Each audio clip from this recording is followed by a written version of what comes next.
Nous sommes ici dans le secteur B2E de Birkenau, dans le camp de Tziganes.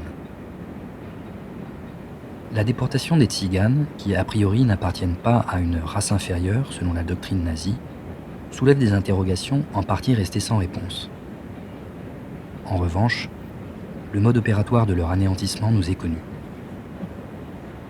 À partir de 1935, toute la société allemande est soumise à une requalification fondée sur la séparation raciale entre les nouveaux citoyens du Reich hitlérien et les exclus, ceux qui sont des étrangers par le sang, et les malades chroniques qualifiés de vie indigne d'être vécue.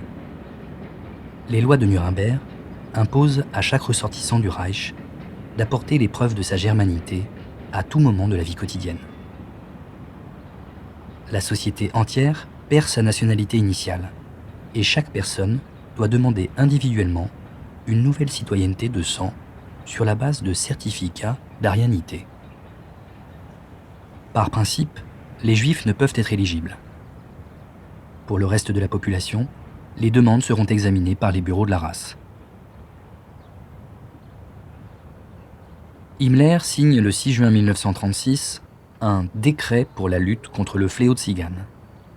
Erlass zur Bekämpfung der Zigeunerplage, donnant les pleins pouvoirs aux différentes directions de la police criminelle, la Kripo.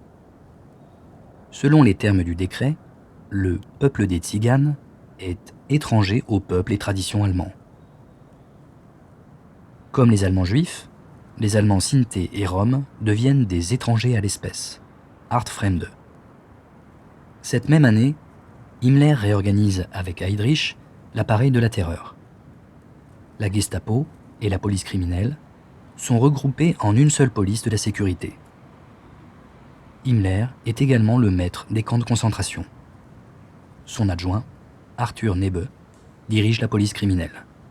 Ce dernier est l'ordonnateur de l'extermination des Tziganes.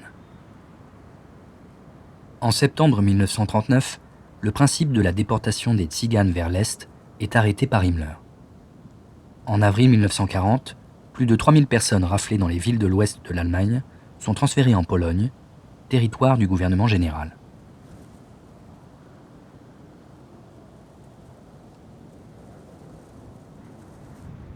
À partir d'août 1941, le schéma de classification systématique fourni par les services de Nebe à Himmler rapproche le statut racial des Tziganes de celui des Juifs. Le commandant d'Auschwitz, Rudolf Höss, écrit « En juillet 1942, lors d'une nouvelle visite de Himmler, je lui fis faire un tour d'inspection détaillé dans le camp des Tziganes. Il put tout voir, les baraques remplies à éclater, les conditions sanitaires insuffisantes, l'infirmerie regorgeant de malades. Il put voir les enfants atteints de Noma, affreuse épidémie infantile qui me faisait penser aux lépreux. »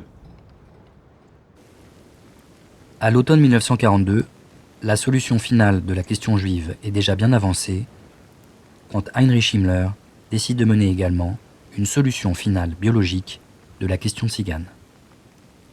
Endlösung der Zigeunerfrage.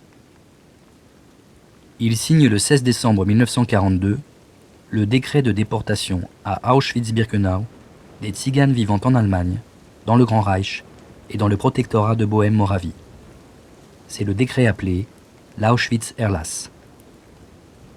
À la différence des autres déportés, les Tziganes sont détenus en famille. C'est pourquoi la zone du B2E, où ils sont parqués, est nommée camp familial des Tziganes.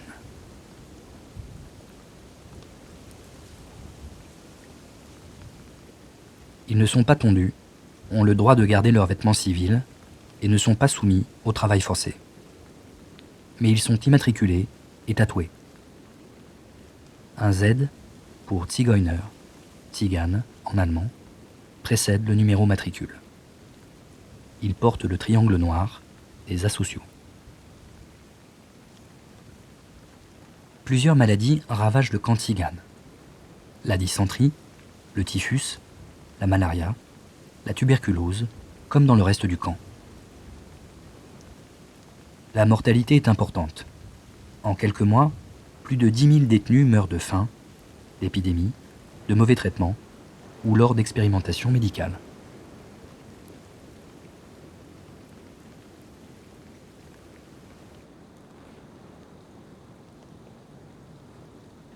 Moi aussi, j'ai attrapé le typhus et j'ai abouti dans ce qu'on appelait le Krankenbau, l'hôpital. Là, on était tous nus comme des vers, couchés sur des chalits, de 9 à 13 personnes par chalit. Une couverture en dessous, une couverture au-dessus, c'était tout.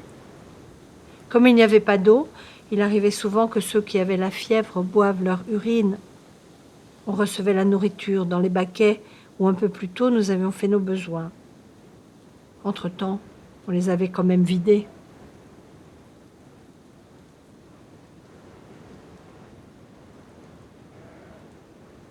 Il nous fallait constamment nous laisser regarder par des SS alors que nous étions nus. Un SS Oberscharführer dans le bloc 8 se prenait des femmes où et quand cela lui chantait. Les hommes et les autres membres de la famille n'avaient qu'à regarder ailleurs.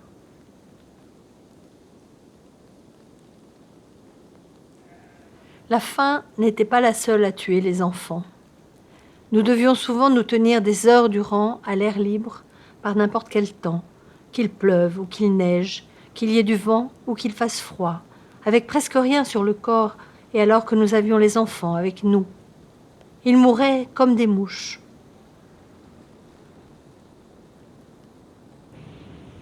En mai 1944, le docteur Joseph Mengele avait été nommé médecin-chef du camp des Tziganes. Dans la baraque 32, il installe un laboratoire où il mène ses expériences sur les nains et les jumeaux qui logent dans la baraque 14.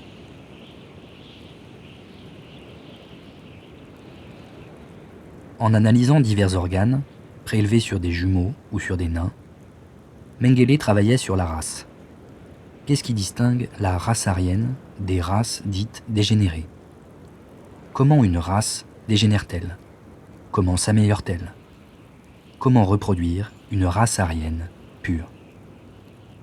Il est bien évident qu'à tous ces mots, dégénéré, arien, race, nous mettons des guillemets.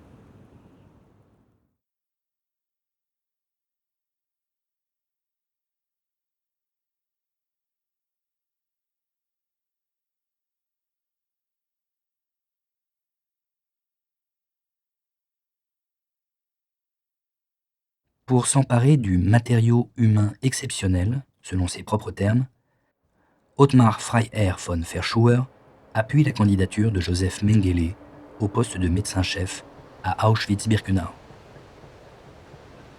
Le patron de Mengele est un universitaire puissant qui dirige l'Institut Kaiser Wilhelm d'anthropologie, d'hérédité humaine et d'eugénisme à Berlin-Dahlem.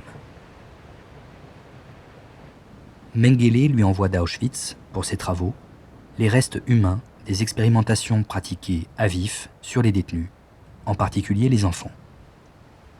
Pour un programme d'études post-doctorales sur les jumeaux, Mengele a torturé à vif 900 enfants.